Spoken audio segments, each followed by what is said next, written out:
하나님은 살아계십니다. 우리 다시 그리스도인의 삶을 결단하는 여러분들에게 축복합니다. 우리 옆에 계신 분들이 인사할까요? 다시 그리스도인으로 삽시다. 네, 지난주에 안 오신 분은 내가 원래 그리스도인인데 무슨 얘기냐 할 수 있지만, 이번 시리즈 금요일날 우리 6주에 걸쳐서 리크리스천이라는 주제로 다시 그리스도인 다운 모습을 살펴보기를 원합니다. 오늘은 두 번째 말씀으로 리크리스천 두 번째 시간으로 낙심하는 그리스도인에 대해서 낙심하지 않고 다시 그리스도인답게 변화되는 여러분들에게 축복합니다. 먼저 이제 말씀을 시작할 때 도입 보시면 이 시대는 낙심을 많이 하는 시대인 것 같아요. 낙심을 하는 시대. 무슨 뜻이냐? 여러분, 믿음이 견고하면 낙심이라는 것이 마음에 싹 튀어지지가 않습니다.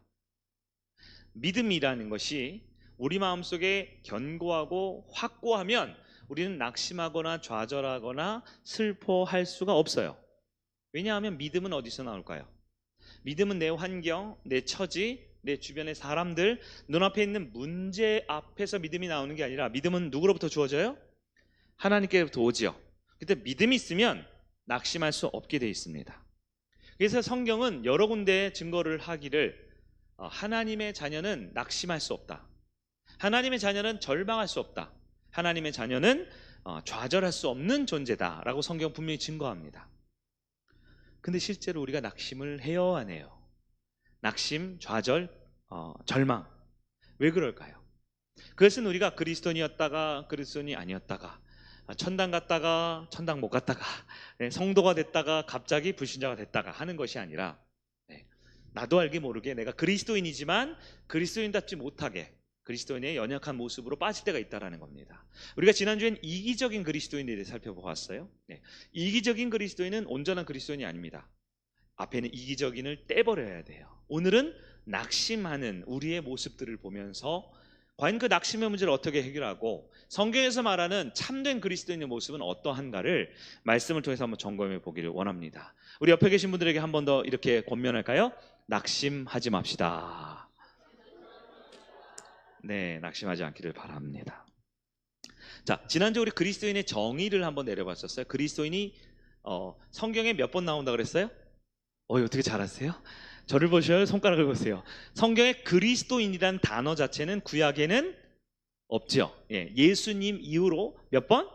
3번 나오는데요. 사도행전에 2번, 베드로서에 1번 나오는데 3번 다 공통점이 있었어요. 다 예수님을 따르고 예수님처럼 되려 하고 예수님처럼 그렇게 열매를 맺었기 때문에 사람들이 불렀다는 거예요. 그렇게 우리가 다시 그리스도인답게 살기 위해서는 그리스도인답지 못한 모습들을 이렇게 빼내야 됩니다. 버려야 됩니다. 그런 것들을 한번 살펴보자고요. 자, 서론적으로 수로보니게 여인에 대해서 한번 살펴볼 텐데요. 수로보니게 여인에게 큰 믿음이 있었다라고 주님이 말씀하셨어요. 자, 오늘 핵심 키워드는 낙심인데요. 이 낙심의 반대는 뭘까요? 믿음입니다. 믿음을 가지면 낙심할 수 없고, 낙심에 빠져 있으면 곧 이것은 믿음을 놓치고 있다라는 거예요. 오늘 본문 마가복음 7장이었는데 우리 마태복음 15장도 병행해서 보면서 말씀을 살펴보겠습니다. 자, 오늘 본문을 보니까요, 예수님께서 일어나서 24절에 일어나사 거기를 떠나. 여러분, 예수님께서 한 행동을 잘 봐야 됩니다. 예수님께서 어디를 갔다 할 수 있는데요, 일어났다라고 표현했어요. 그리고 거기를 떠났다라고 했어요. 예수님이 이동했다라는 것을 몇 번 표현하고 있죠? 일어나서 거기를 떠났다. 그냥 예수님께서 두로로 갔다 그러면 되죠. 근데 왜 이렇게 2번 표현했을까요? 확실하게 장소 이동이 됐다라는 겁니다. 그러면 옮겨진 장소는 중요해요, 안 중요해요? 이렇게 보는 건 이제 큐티 할 때 보는 방법인데, 일어나서 굳이 그곳을 떠나서 멀리 갔다라는 거예요. 그게 어디냐? 24절에 보니까 두로라는 지방입니다. 두로가 어디냐? 여러분, 이스라엘 지도 아세요? 이렇게 지중해가 있고 오른쪽에 이스라엘 지도 있죠? 이스라엘 북쪽으로 가면 레바논이라는 나라가 있어요. 지금 레바논. 그 레바논에 지금 두로라는 도시가 있습니다. 그러니까 이스라엘의 북쪽이죠. 이스라엘이에요? 아니에요? 아니란 얘기입니다. 이스라엘 국경을 넘었었어요. 그래서 특별하게 마태도 마가도 예수께서 일어나사 거기를 떠나셨다, 두로 지방으로 갔다, 이렇게 표현을 하고 있어요. 예수님의 보통 공생의 사역은 이스라엘 영토 내에 머물렀고요, 대부분 갈릴리와 예루살렘 그리고 약간의 유대 지역을 제외한 대부분은 이스라엘 영토 안에 있었어요. 근데 오늘 본문에 아주 특이하게 국경을 넘어서, 국경이라는 건 우리나라처럼 뭐 배 타고 일본 가거나 비행기 타고 중국 간 건 아니에요. 유럽처럼 이 중동 지역은 서로 나라들이 다 연결돼 있으니까 국경이 무슨 철조망이나 군인들 지키고 있지 않았겠죠? 그냥 가면 국경 넘어가는 겁니다. 근데 두로 지방으로 갔어요. 이 두로 지방은 우리에게 딱 와닿는 느낌은 이스라엘이 아니다. 이 말은 곧 다른 말로 하면 이방인들이 사는 지역이다라는 겁니다. 여러분, 이방인이 누굽니까? 이방인. 예수님 당시 이방인은 구원받지 못할 사람들. 예수님 당시 이방인은 지옥의 불쏘시개를 쓸 사람들. 예수님 당시 이방인은 개와 돼지보다 못한 자들이었습니다. 느끼기에. 그 두로 지방을 한 거예요. 뭔가 일이 있었겠지 않겠습니까? 뭔가 우리에게 하고 싶은 말씀이 있었겠죠? 제자들과 함께 두로 지방을 갔습니다. 그리고 이어지는 말씀 보니까 그곳에서 헬라인이요 수로 보니게 여인을 만났습니다. 26절이죠. 그 여자는 헬라인이요. 헬라인이라는 것은 어느 나라 사람이 아니다라는 거예요? 유대인이 아니라는 겁니다. 유대인이 아니면 다 누구예요? 이방인이죠. 게다가 수로 보니게 족속이다. 아주 정확하게 성경이 의도하는 바가 있습니다. 예수님은 지금 특별히 이스라엘 떠나서 이방인 지역에 가서, 확실하게 가서, 두로 지방에 가서 그 지역에서 이스라엘 사람이 확실히 아닌 헬라 사람 중에서 수로 보니게 사람을 만났다라는 거예요. 예수님이 지금 유대인을 만났어요? 이방인을 만났어요? 이방인. 구원 받을 사람 안 받을 사람? 그 당시 정서로는. 여러분, 수로 보니게는요, 여러분이 아는 단어예요. 수로는 시리아라는 뜻이고요, 보니게는 페니키아입니다. 수로 보니게는 여러분 시리아에 있는 페니키아 지방이라는 뜻이에요. 수로 보니게, 시리아, 페니키아. 둘 다 어렵나요? 어쨌든 이방인입니다. 지금 레바논 지역, 지금은 그 북쪽에 있는 시리아 지역까지도 국경에 접하는 지역이기도 합니다. 어쨌든 이스라엘 떠났어요. 제가 이렇게 길게 한 이유가 뭐냐면 예수님이 원래 하던 방식과 전혀 다른 겁니다. 원래는 예수님이 제자들을 부르셨어요. 아무리 바리새인과 서기관이 있어도 유대인들에게, 세리야와 창기와 거기 있는 가난한 자, 헐벗은 자, 고아와 과부들에게 접근하셨어요. 언제나 예수님은 유대인들에게 말씀을 전합니다. 그런데 오늘 특별히 낙심이 아닌 반대, 뭐라고요? 믿음 이야기를 하면서 이방인을 콕 집어서 그와 함께 있었던 이야기를 소개합니다. 참 믿음에 대한 이야기를 하려고 하는 거예요. 참 믿음. 우리가 겉으로 보기에 겉모습인 우리는 유대인이고, 우리는 이스라엘 사람이고, 우리는 정통 예루살렘 사람이고, 우리는 정통 장로교인이고, 우리는 온전한 하나님의 구원받는 백성이다라는 우리 겉모습이 아니라, 진짜 그리스도인이 되기 위해서는 낙심이 아닌 믿음을 가져야 되는데, 이 믿음은 우리의 외모가 아니라 그의 중심을 보시는 예수님과 연결되어야 된다는 말씀을 하고 있는 거예요. 자, 수로보니게 여인이 시리아 페니키아 지방에 살던 완전 외국인, 완전 외국 사람 여인이 예수님께 와서 부탁하죠. 예수님, 저희 딸이 아파요. 저희 딸을 고쳐주세요. 그럴 때 예수님께서 뭐라고 말씀하셨죠? 자녀의 떡을 누구에게? 27절이죠. 예수께서 이르시되 자녀로 먼저 배불리 먹게 할지니 자녀의 떡을 취하여 개들에게 던지 마땅하지 아니하니라. 이 여인에게 뭐라고 부르셨어요? 네? 여인에게 뭐라고 그러셨어요? 여러분이 한 건 아니니까 대답을 하셔도 됩니다. 성경에 있죠? 여인에게 예수님이 뭐라고 그러셨어요? 넌 개야 라고 말하고 있습니다. 자녀에게 주얼 예수님의 능력, 예수님의 말씀, 예수님의 기적, 예수님의 은혜를 누구에게 줘야 된다고요? 유대인들에게 줘야 된다고요. 이방인에게 줄 건 없다. 왜요? 너희들은 개니까. 이스라엘 사람들은 반려견을 기르지 않았습니다. 이스라엘 사람들은 낯뜨겁고 부끄러움을 모르는 무례한 사람을 개라고 불렀습니다. 바로 주님도 산상수훈에서 개를 이렇게 약간 폄하하는 표현으로 쓰실 때가 있나요? 여러분 얼마 전에 주일날 말씀 들으셨는데 마태복음 7장 6절입니다. 이렇게 말하죠. 거룩한 것을 개에게 주지 말며 너희 준지를 돼지에게 던지지 말라. 그들이 그것을 발로 밟고 돌이켜 너희를 찢어 상하게 할까 염려하라. 우리 얼마 전에 들은 설교 말씀인데요, 예수님이 친히 말할 때도 부정적인 표현으로 개와 돼지를 사용하십니다. 유대인들에게 이방인은 개와 돼지와 같은 존재였습니다. 자, 예수님이 여인에게 굉장히 부드럽고 따뜻하고 온유한 말씀을 하셨어요. 좀 수치스럽고 절망이 가득할 만한 그런 험한 말씀을 하셨어요. 후자죠, 후자. 중요한 건 뭡니까? 이때 여인의 반응이 우리가 살펴봐야 되는 거예요. 말씀을 좀 빨리 지나가면, 근데 여인이 뭐라 그럽니까? 여인의 반응은 어때요? 말씀 읽는 것도 여러분이 느껴보세요. 여인이 뭐라고 반응합니까? 여인은 지금 예수님이 하는 말에 마음을 빼앗기지 않습니다. 예수님이 나에게 보여준 태도에 내 마음이 흔들리지 않습니다. 여인의 마음에 가득한 건 뭘까요? 내 딸이 나았으면 좋겠다라는, 요즘 우리 젊은 사람이 말하는 목적이 분명했어요. 목적이 이끄는 삶. 여인에게 분명히 목적이 있어요. 어떤 목적? 건강해졌으면 좋겠다. 내 소중한 존재가 나았으면 좋겠다. 그렇죠?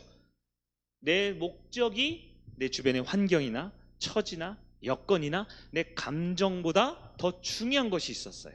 그래서 이 여인은 오히려 당황하거나 낙심하지 않아요. 예수님이 오히려 수치를 주고 모욕을 줬죠. 이 개보다 못한 인간, 너한테 줄 거 없어, 이렇게 말했죠. 물론 이렇게는 말 안 하셨지만 약간 그런 느낌이잖아요. 아니에요? 그런 느낌으로 하셨지만 여인이 뭐라 그래요? 예수님, 맞아요, 저는 개입니다.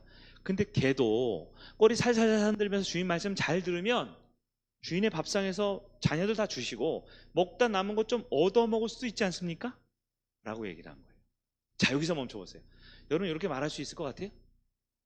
여러분 보고 개라고 모욕을 했는데, 수치와 모욕과 부끄러움을 주었는데, 이 여인이 이런 수치와 모욕을 원래 선천적부터 아주 착한 사람이니까 잘 참았다, 말씀이 말하는 바가 그것일까요?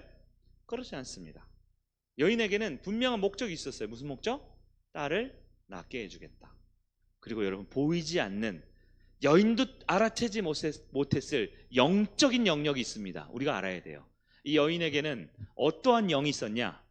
내 앞에 있는 분은 거친 말과 좋지 않은 태도로 나를 모욕할지라도 이분은 내 딸을 고칠 수 있는 능력의 주님이다 라는 믿음을 가지고 있었어요.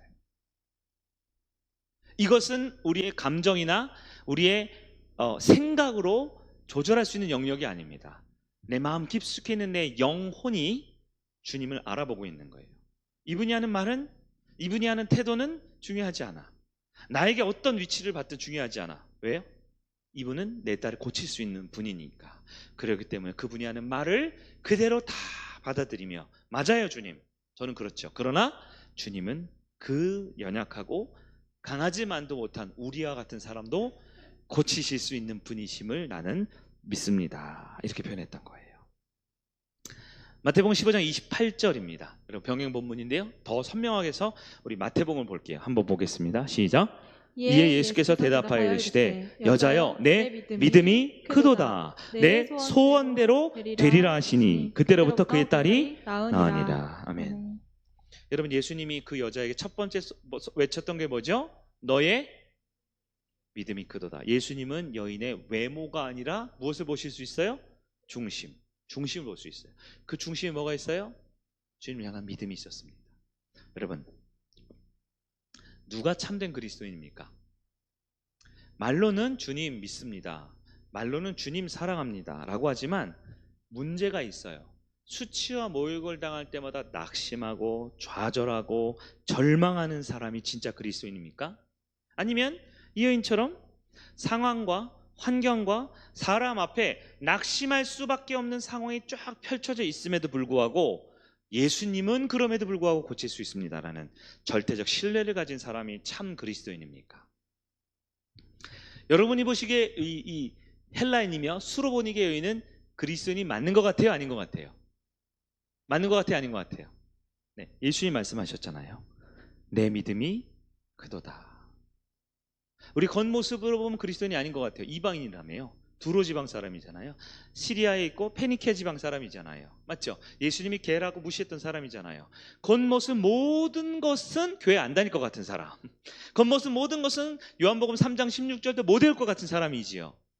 그러나 예수님 그의 중심을 봅니다. 그의 마음의 중심에 우리 하나님 주신 마음이 있어요. 뭘까요? 그의 영혼에는 예수님이 고치실 수 있다라는 믿음이 있었다라는 것입니다.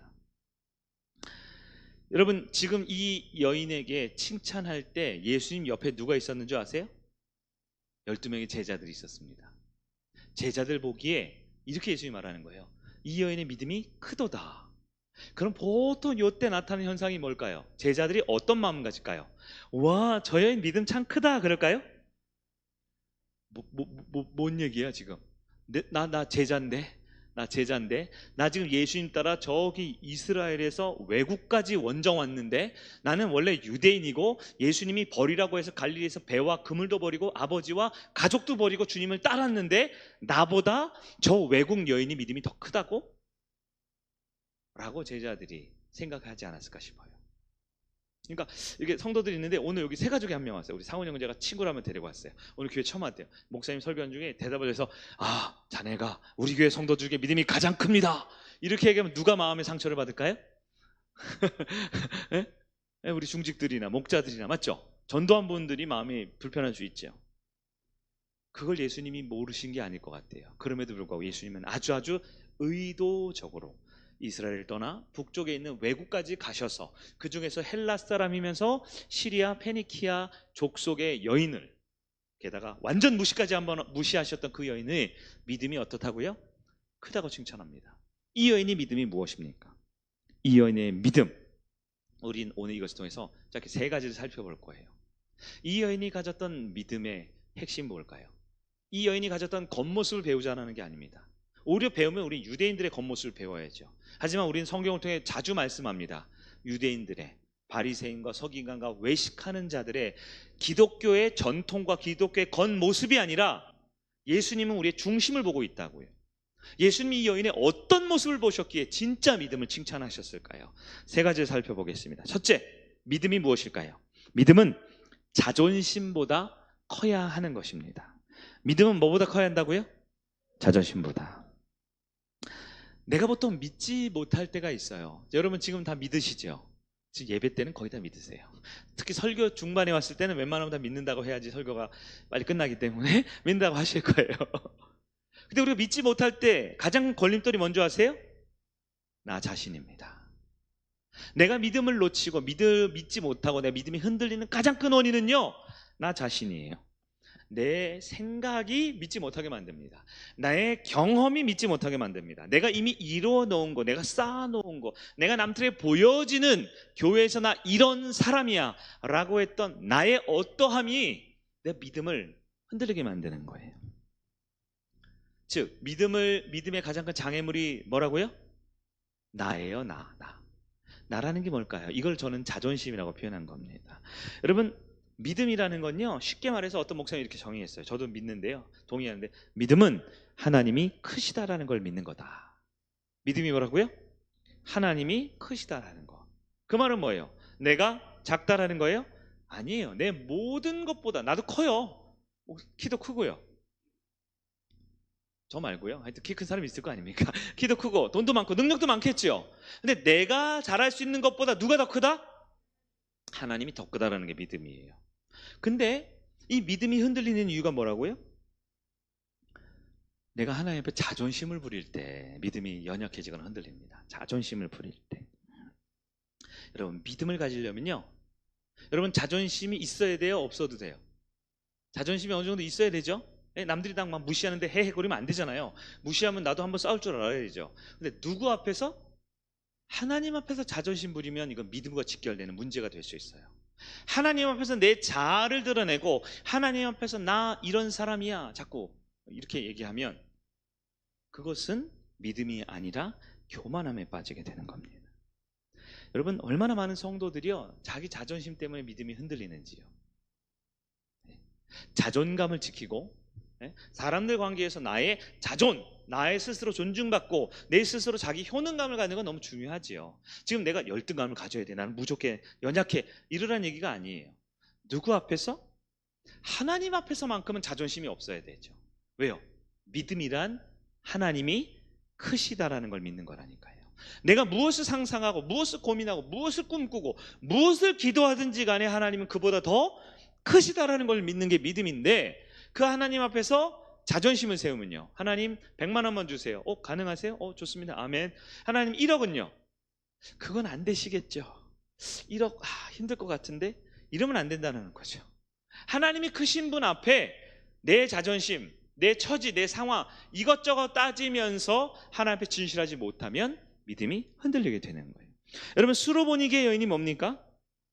수로보니게 여인의 태도가 딱 하나예요. 정리라면 그 성경에 보면 예수님 주인의 상에 떨어진 뭐 개도 뭐 얘기하는데 정리하면 이거예요. 예수님의 은혜 앞에 나는 아무것도 아닙니다. 이거 한 거예요. 수로보니게 여인의 말을 제 말로 의역하면 이거예요. 예수님, 주님은 은혜의 주님입니다. 주님은 누구든지 고치고 치료하고 회복하고 넉넉히 채우는 분이죠. 그 주님 앞에 개면 어떻고 돼지면 어떻습니까?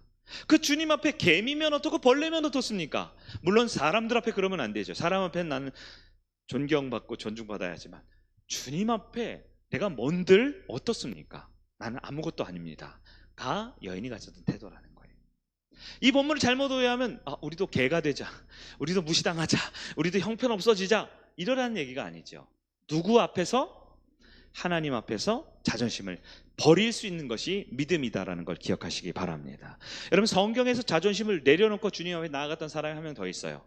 백부장이라는 사람이 있습니다. 백부장은 어느 나라 사람이죠? 로마 사람이죠. 100명의 부하를 데리고 있는 군대의 장교입니다.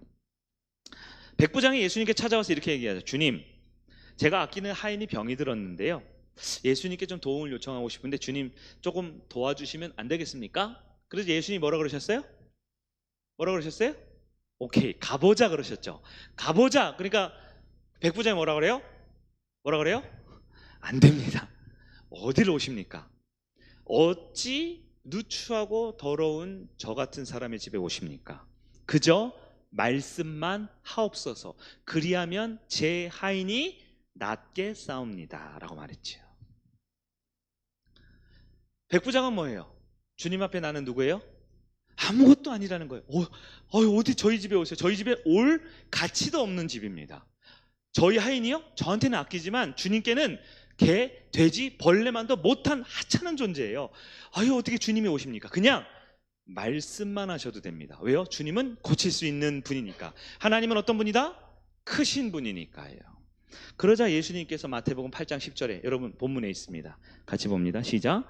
예수께서 들으시고 놀랍게 여겨 따르는 자들에게 이르시되, 여기서 따르는 자들이 누굴까요? 또 제자들에게 말하는 거예요. 기분 나쁘게. 백부장은 로마 사람인데 유대인이 아니라 이방인인데요. 예수님이 작정하고 하실 때가 있어요. 지금 수로보니게 여인, 백부장 마찬가지입니다. 믿음 얘기를 하실 때 누구 얘기를 많이 들어요? 이방인. 왜요? 예수님은 외모가 아니라 중심을 보니까요. 우리도 겉모습이 아니라 우리 마음 중심에 뭘 가져야 돼요? 믿음을 가져야 되거든요. 내가 진실로, 시작. 내가 진실로 너희에게 이르노니 이스라엘 중 아무에게서도 이만한 믿음을 보지 못하였노라. 옆에 제자들 흑흑흑. 여러분, 이스라엘에 주둔하는 로마 장교 정도 되면 권위가 있지 않습니까? 실제로 여러분, 오리를 가고자 하면 십리를 가고 이거 있죠. 그 오리 십리가 4kg거든요. 오리는 몇 킬로예요? 곱하기 잘 나누기 2kg죠. 로마 군인에게는 법적 지위가 있어요. 속국, 식민 국가에 있는 사람들이 로마 군인이 짐을 지고 무슨 병참도 있고 뭐 대포부대도 있고 할 거 아닙니까? 이동하다가 너무 힘들죠. 그러면 식민 국가에 있는 그 식민지에 있는 사람에게 너 내 짐을 들어라고 명령할 권한이 있었어요. 그럼 몇 킬로 들어줘야 돼요? 2kg는 들고 갈 수 있는 법적 권한이 있어요. 일반 병사도 아무나 야 너 내 짐 들어. 그래서 여러분, 예수님이 갈보리 언덕 올라가실 때 십자가 지고 갈 때 거기 있는 로마 군인이 어떻게 해요? 예수님 하도 못 지니까 옆에 있는 사람하고 지라 그러죠. 그럴 때 법적으로 2kg를 들고 가야 되는 거예요. 본문으로 돌아오면 로마 군대 장교인데요. 이 사람이 이름이 백부장입니다. 이거 이름이 부장이 아니고요. 100명의 부하를 내 마음대로 할 수 있는. 요즘 군대로 따지면 계급이 어느 정도 될까요? 남자들 아셔요? 소대장, 1소대, 2소대, 3소대, 본부소대 있고 소대장이 몇 명의 부하를 데리고 있어요? 군대를 제대로 갔다 오셨나? 전시상에서는 36명이죠. 그러니까 36, 3명을 합친 사람을 뭐라 그래요? 뭐라 그래요? 중대장이라 그러죠. 중대장 정도입니다. 혹은 대대장 정도. 중대장에서 대대장 정도. 힘이 있어요, 없어요? 군대로 따지면 대위 정도. 대대장은 소령 정도거든요. 꽤 높은 지위에 있는 사람입니다. 게다가 지금 이 대한민국에 있는 게 아니라 전쟁에 나서 전쟁에 패배한 나라에 상주하고 있는 뭐라 그럴까요? 파견된 군인? 파병 군인이죠. 파병 군인. 힘이 세요, 안 세요? 엄청 세죠. 백부장입니다. 그런데 그러한 백부장이 예수님 앞에서 무엇을 내려놓고 있는 거예요, 지금? 자존심을 내려놓는 겁니다. 여러분 보시기에 백부장은 진짜 그리스도인인 것 같아요, 아닌 것 같아요? 네. 만약에 백부장이 진짜 그리스도는 무엇 때문입니까? 그의 외모, 그의 출신, 그의 말? 아니죠. 그의 마음속에 있는 믿음 때문입니다. 그의 믿음이 뭐였을까요? 수로보니 교인이 믿음이 뭐였을까요? 예수님이 아무리 나보고 개 돼지라고 말해도 예수님은 어떤 분이다? 내 딸의 병을 고칠 수 있는 분이다. 백부장은요, 예수님은 말씀만 하면 내 하인을 고칠 수 있는 치유하는 하나님이다 라는 걸 믿었다라는 겁니다. 이 믿음 앞에 방해물이 있다고 그랬어요. 뭐가 방해물이죠? 자존심입니다. 오늘 밤에 주님 앞에 여러분 자존심 내세우기로 작정한 분들 있어요? 마음에 스크라치가 나가지고 오늘 나 화났어, 예수님한테 화났어, 지난주 기도도 안 들어줬어, 오늘 기분 안 좋아. 하나님 앞에 자존심을 내려놓고 주님 앞에 엎드려 기도할 수 있는 여러분들에게 축복합니다. 두 번째, 참된 믿음. 참된 믿음이 뭐냐? 바로 믿음은 낙심을 넘어선다라는 겁니다. 여러분, 믿음은 내가 믿는 분이 능력에 한계가 있다 없다? 나보다 크다 적다? 그분이 나를 어떻게 하셔요? 사랑하는 분이다라는 걸 믿는 겁니다. 문제는 여러분 하나님께 있지 않아요. 우리 삶의 모든 문제와 어려움과 고통에는 하나님께 문제가 있는 게 아니다. 하나님이 무능력하거나 하나님이 무관심하거나 하나님 내 문제에 무책임한 게 아닙니다. 문제는 누구에게 있을까요? 나에게 있어요. 나의 무엇이 없는 거예요? 믿음이 없는 거죠. 하나님께서 나를 끝까지 책임지고 나를 끝까지 살리시고 나를 사랑하신다라는 것을 끝까지 믿지 못하고 중간에 놔버리는 거예요. 여러분 교회 오셨잖아요. 믿음이 있으셔서 오셨을 거예요. 말씀을 듣고 기도하면 된다는 믿음이 있으셔서 오셨을 거예요. 근데 믿음이 있긴 있지만 오늘 제목처럼 낙심하는 그리스도인은 뭐예요? 믿다가 중간에 믿음이 사라져서 낙심하는 거예요. 좌절하는 거예요. 절망하는 거예요. 포기하는 거예요. 왜요? 하나님이 나를 끝까지 사랑하고 책임진다라는 그 신뢰가 흔들려 버리기 때문에 그렇습니다. 그러나 믿음은 무엇을 넘어서야 된다고요? 낙심을 넘어서야 합니다. 많은 성도님들이 평소에 믿음이 있습니다. 지금 다 얼굴 표정 보니까 믿음이 충만하신 상태인 것 같아요. 믿음이 좋은 것 같아요. 근데 문제가 생겨요. 문제. 누가 나보고 뭐라 그래 자꾸 뭐라 그래요. 그리고 있다 보니까 자꾸 이게 고통스러운 상황이 잘 해결이 안 돼요. 네? 이거 좀 이렇게 잘 됐으면 좋겠는데, 난 잘하고 싶은데, 이게 좀 도와주고 싶은데, 이거 좀 부드럽게 좀 좋게 순리대로 했으면 좋겠는데. 네? 저도 지금 이제 교회 사역도 하지만 제가 지금 저희 노회에 일을 하거든요. 너무너무 힘들어 죽겠네. 죽겠네 하면 안 되지. 예, 힘들지만 살겠네. 너무 힘들어요. 예. 내가 이러려고 지금 하고 있나 싶을 정도로. 오늘도 아까도 한 2시간, 3시간 그걸로 시달려가지고 막 우리 노예일만 한 모르겠 저쪽 노예일도 막 이쪽 노예일고 막 전국에 있는 목사는 다 저한테 전화한 것 같아. 자기네 힘든 일, 어려운 일 가지고 해결해달라고. 아무튼 그런 일이 있을 때마다 내가 이렇게까지 해야 되나? 도대체 하나님 뭐 하시나? 저런 나쁜 사람들 안 잡아갖고 나같이 훌륭한 목사님은 더 높여주시고 저런 이상한 사람들은 다 어떻게 아오지로 보내든가. 평소에는 저도 강단 위에서는 기도할 때는 믿음이 좋지만 문제 상황이 벌어지고 이상한 사람이 나한테 뭐라고 자꾸 힘들게 하고 내 주변 환경이 고통이 잠깐 찾아오면 우리는 어떻게 돼요? 믿음이 없어졌다라는 생각은 잘 못 가져요. 믿음이 약해졌네 이런 생각은 잘 안 들어요. 무엇이 생겨요? 낙심하게 되는 거예요. 자꾸 얼굴색이 변해집니다. 내 태도가 바뀌어져요. 그래서 좌절과 절망에 빠져버립니다. 마치 세상이 끝난 것처럼 한숨을 쉬고 마치 나만 피해자인 것처럼 혼자 피해자인 척, 피해자 코스프레를 하고 있죠. 그래서 여러분 오늘 본문을 우리는 분명히 정리해야 돼요. 왜 낙심할까요? 왜 좌절할까요? 왜 우리가 절망하거나 포기할까요? 하나님의 문제가 있는 게 아닙니다. 하나님이 나를 책임지시고 나를 살리시고 나를 사랑하신다라는 무엇이? 믿음이 흔들려 버리기 때문에 그런 거예요. 여러분 믿음을 가지면 믿음을 낙심을 넘어설 수 있습니다. 왜냐하면 믿음은 내 상황에 맞게 바뀌지 않아요. 믿음은 내 처지에 따라 다른 게 믿음이 아닙니다. 믿음은 내 주변에 누가 있느냐에 따라서 왔다 갔다 하는 게 아니에요. 내가 무슨 말을 들었고 내가 무슨 생각에 빠졌고 내가 무슨 감정에 있었고가 내 믿음을 결정하지 않습니다. 믿음은 살아계신 하나님이신 예수님을 바라보는 것이고 그분이 나에게 주신 것이에요. 그 믿음의 정체는 하나님이 나보다 크시다라는 겁니다. 내 환경, 처지, 여건, 사람이 아니라 믿음은 하나님이 크시다라는 걸 믿는 거예요. 그러면 여러분 우리가 지금 가져야 할 것은 믿음입니다. 믿음을 가지면 우리 낙심하지 않을 수 있는 것입니다. 낙심하면 어떻게 돼요? 자기만 힘들지 않아요. 주변에도 힘들게 합니다. 낙심하면 호들갑 떨죠. 좌절하고 포기하고 절망하면 어떻게 돼요? 주변에도 슬픔이 아시죠? 슬픔이가 터치하면 다 파란색으로 변하잖아요. 그 핵심 기억 구슬이 파란색으로 변하죠? 네, 아시는 분들이 있고 요즘에 인사이드 아웃이 약간 트렌드인 것 같아요. 그렇게 이렇게 옮겨지잖아요. 그것처럼 내가 낙심하면 어떻게 돼요? 집안 분위기가 안 좋아지죠? 목장 분위기가 슬퍼지죠?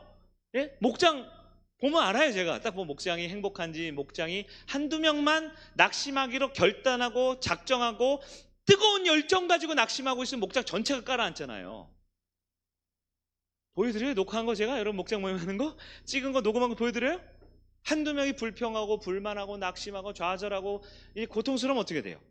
다들 쫙 깔아앉아서 슬픔이처럼 이렇게 응응 울면서 그러지 않습니까? 이 낙심이라는 것은 믿음의 반대입니다. 나만 믿음 없는 게 아니라 주변의 믿음을 다 흡수해버려요. 다 흡수해버리는 거예요.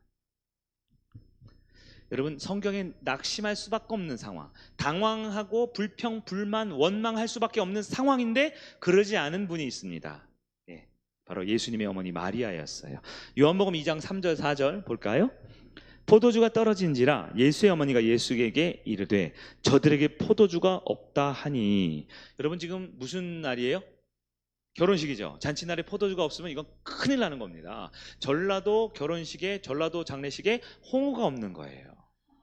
저기 경상도에 문어가 없는 겁니다. 뭘까요? 여기 경기도 쪽에 뭐예요? 장례식장에 뭐죠? 육개장이 없는 거예요. 아니 그보다 더 심한 겁니다. 장례식이 치러야 되는데 거기에 손님 맞을 준비를 하는데 식사가 준비 안 된 거예요. 큰일 납니다. 포도주가 없다라는 거. 여러분 제가 가나오니 잔치 때 포도주 보셨죠? 이것은 언약을 상징하는 거고요. 이것은 그리스도의 피를 상징하는 거고요. 모세 때부터 예수님까지 계시록까지 이 포도주는요 단지 그냥 성찬식 할 때 쓰는 거 음료수 정도가 아니라 그들에게는 피가 되고요. 그들에게는 영적 연합과 결합의 상징이 돼요. 근데 그게 떨어졌대요. 이 보통 일이 아니죠. 보통이 아니에요. 그러니까 결혼식에 있는데 신부가 도망간 것 같은 느낌. 결혼식을 하는데 신랑 쪽에 있는 모든 혼주 쪽이 결혼식에 버스가 늦어서 안 온 것 같은 상황. 약간 하여튼 골치 아픈 상황이에요. 이러면 보통 당혹스럽죠. 당황하죠. 낙심과 좌절할 수 있어요. 4절에 예수께서 이르시되 여자여 나와 무슨 상관이 있나이까. 우리 예수님 꼭 이런다니까요. 좀 부드럽게 얘기해주면 알아들을 텐데 아니 꼭 세게 얘기해요. 왜요? 진짜 믿음을 보여줄 때는 모두 주변 상황을 딱 입 다물게 해버려요. 여인 보고도 이 개야 뭔지 이렇게 얘기하는 겁니다. 에? 에? 이 백부장 가자니까 그래 니네 집 가보자. 당황스럽네. 우리 집 안 오셔도 되는데 당황스럽게 하시는 거예요. 그리고 진짜 믿음을 알려주는 거죠. 자, 깜짝 놀라고 당혹스러운 상황. 이때 마리아는 낙심하지 않아요. 왜요? 마리아는 누구를 봤어요? 자기 아들 예수가 아니라 하나님의 아들. 자신은 남자를 알지 못했지만 자기의 성령으로 잉태된 예수 그리스도가 하나님이시라는 걸, 주님이라는 걸 믿었잖아요. 그래서 마리아가 뭐라 그럴까요? 2장 5절 같이 볼까요? 시작. 그의 어머니가 하인들에게 이르되 너에게 무슨 말씀을 하시든 그대로 하라 하니라. 이건 당황한 사람의 모습이 아닙니다. 이것은 무슨 사람의 마음이냐? 확고한 믿음을 가진 사람이에요. 자, 지금 전시 상황이야. 이머전시한 상황이야. 응급 상황이야. 지금 묻지도 따지지 말고 저분이 하라는 대로 해. 이건 철저한 완전한 신뢰와 믿음을 가진 사람만이 할 수 있는 겁니다. 마리아는 상황과 환경과 자기 앞에 들려지는 말과 감정에 요동하지 않습니다. 누구를 바라봤어요? 아들이 아니라 구원자 예수 그리스도를 바라보고 있는 겁니다. 여러분 기억합시다. 믿음은 낙심을 넘어섭니다. 한번 따라할까요? 믿음은 낙심을 넘어선다. 믿음을 가지면 내 문제, 내 환경, 내 처지, 내 주변의 사람들 넘어선다. 믿음을 가진 여러분들에게 축복합니다. 마지막 세 번째, 믿음을 가지면 자존심보다 믿음이 더 크다라는 걸 믿어야 되고요, 낙심보다 믿음이 더 크다는 걸 믿어야 되는데, 더 나아가 믿음은 온전한 소망까지도 이어집니다. 단지 자존심 이겨내는 것 정도, 낙심하지 않은 정도가 아니에요. 온전한 소망을 바라봅니다. 여러분, 지난주 큐티 5번 했어요. 우리 수요일날 큐티 말씀 나눴는데 5번에 보면 예수님께서 주어인데요, 예수님께서 성령에게 이끌리어 마귀에게 시험을 받으러 어떻게 했다고요? 광야로 가서라고 되어 있어요. 여기 세 주체가 있어요. 성령님이 하신 건 예수님을 인도한 거고요, 마귀가 한 건 예수님을 시험한 거고요, 예수님이 한 건 광야로 가신 겁니다. 예수님이 한 게 시험 받은 거예요? 여러분, 시험 받아보세요. 어떻게 받아보실 거예요? 가만히 계시면 시험을 합니다. 우리 시험을 받으려고 받는 게 아니에요. 중간고사 보려고 어디 마귀 학교에 가가지고 3학년 1반 들어가서 2교시에 앉아서 시험 보는 거 아니죠? 그냥 나는 살면 시험은 오게 돼 있어요. 맞죠? 근데 많은 사람들 그 시험 볼 때 뭐라 그래요? 성령에게 이끌렸더니 시험 받았대요.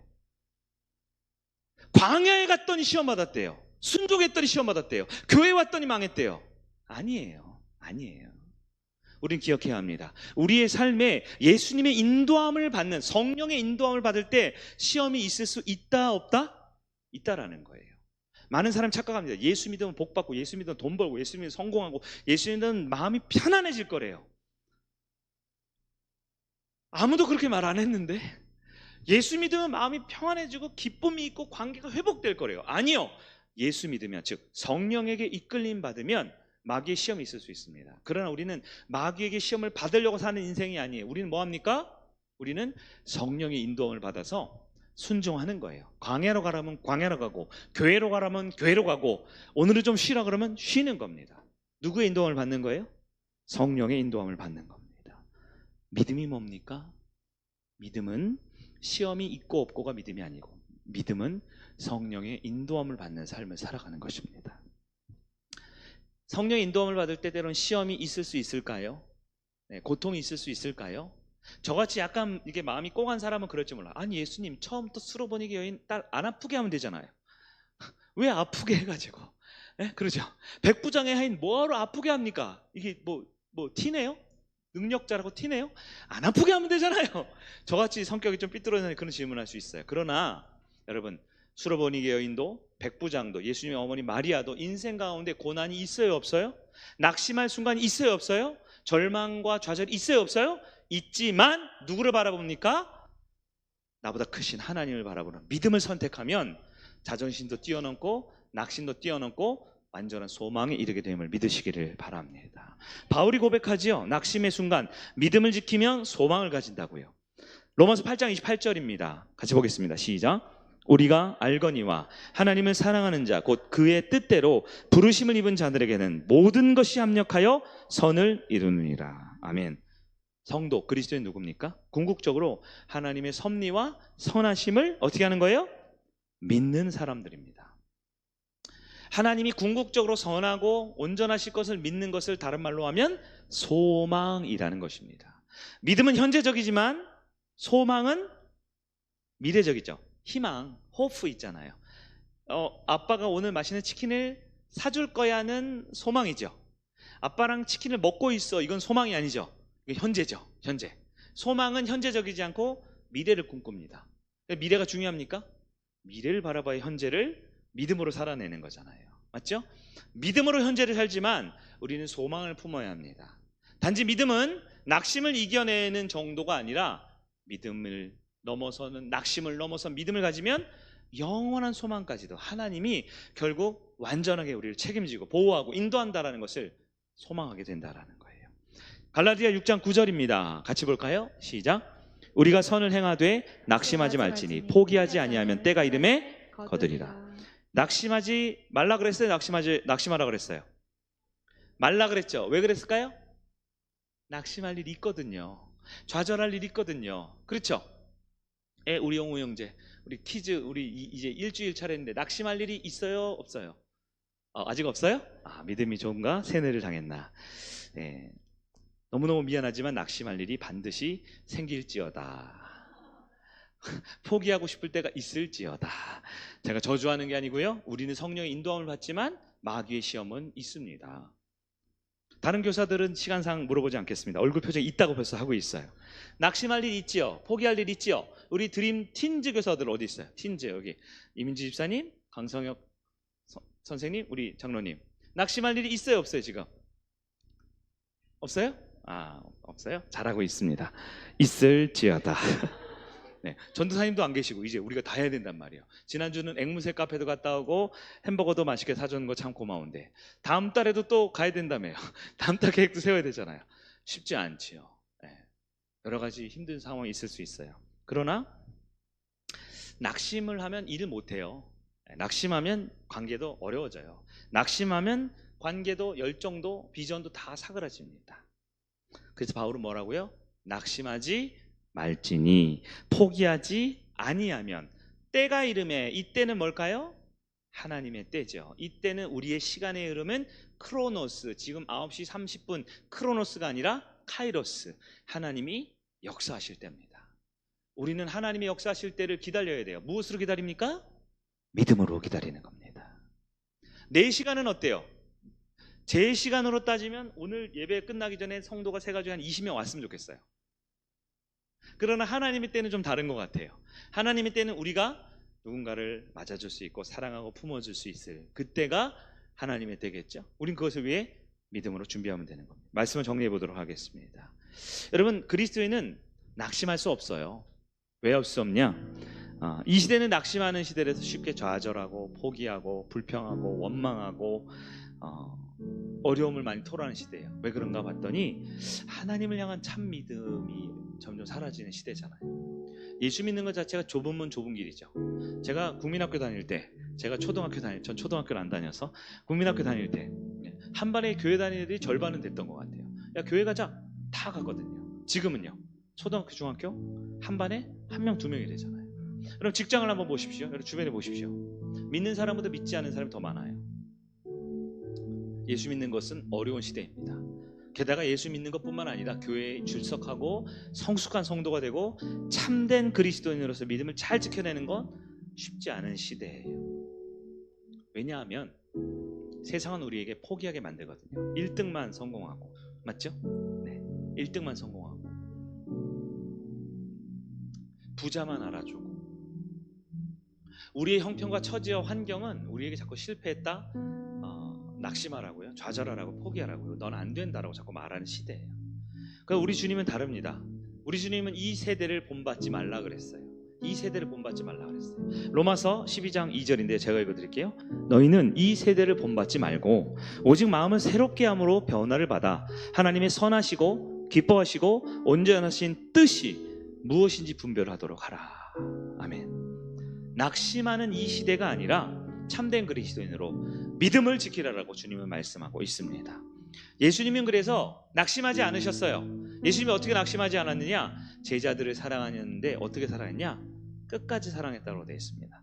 요한복음 13장 1절이죠. 6월절에 예수께서 자기가 세상을 떠나 아버지께로 돌아갈 때가 이른 줄 아시고 세상에 있는 자기 사람들을 사랑하시되, 여러분 떠나가고 아버지께 갈 때가 뭐냐면 최후의 만찬 그 전을 있죠. 이제 누가 배신해요? 베드로가 배신하고 가룟 유다도 배신하죠. 사실 12명이 다 배신합니다. 다 도망가거든요. 그걸 아셔요, 모르셔요? 아시죠? 근데 자기 사람들을 사랑하시되 어떻게 해요? 끝까지 사랑하시되. 여러분 아시잖아요. 제자들이 끝까지 사랑할 만 했습니까? 그들의 행동과 그들의 마음가짐을 다 아시는 주님, 얘는 내가 끝까지 책임지래야 라는 마음이 들어요? 끝까지 사랑할 만 해요? 아니라는 거예요. 근데 예수님도 낙심하지 않았습니다. 예수님도 좌절하고 포기하지 않았습니다. 예수님이 끝까지 사랑했습니다. 마지막 십자가에서 엘리 엘리 라마 사박다니, 나의 하나님 나의 하나님 어째 나를 버리셨나이까 이렇게 외쳤죠. 예수님이 그 낙심한 것 같아요? 나를 버리셨나이까 라고 누구한테 말하고 있어요? 하나님과 연결되어 있습니다. 하나님을 향하고 있어요. 낙심이라는 것은 문제가 잘 안 돼서 실패하는 게 낙심이 아니에요. 낙심은 뭡니까? 믿음이 없는 상태입니다. 다시 말해 하나님이 크시다라는, 하나님 위대하시다라는, 그 하나님 나를 사랑하신다라는 믿음이 사라져버린 상태가 바로 낙심입니다. 사업이 잘 되고 있어요? 돈을 많이 벌고 있어요? 승진했어요? 그래도 낙심하는 상태입니다. 왜요? 주님과 연결되어 있지 않은 상태, 언제 그 사업이 망할지 몰라, 언제 회사에서 잘릴지 몰라, 언제 내가 하는 공부가 인기가 없어져 버리고 내 직장에서 나는 쫓겨날지 몰라라는 두려움이 있거든요. 주님께 연결되지 않은, 즉 믿음이 없으면 이 시대는 낙심하는 시대입니다. 그러나 주님은 이 시대를 본받지 말라 그러셨어요. 그 밑에 제가 몇 자 적어놨는데 여러분 한번 같이 한번 읽어볼까요? 첫 번째, 하나님은 살아계십니다. 시작. 하나님은 살아계십니다. 하나님이 나를 사랑하십니다. 하나님께 언제나 길이 있습니다. 하나님께 완전한 답이 있습니다. 하나님을 믿고 하나님의 선하심을 끝까지 신뢰합시다. 아멘. 여러분 오늘 기도하다가 혹시 기도가 막히면 불이 여기 조금 켜져 있으니까요, 이 문구를 반복해서 외워보세요. 외우지 말고 이렇게 읽어보세요. 믿음이 이것입니다. 믿음은 뭐예요? 믿음은 내가 갖는 게 아니에요. 아자아자 화이팅! 이게 믿음이 아니에요. 믿음은 하나님이 어떤 분인지를 신뢰하는 겁니다.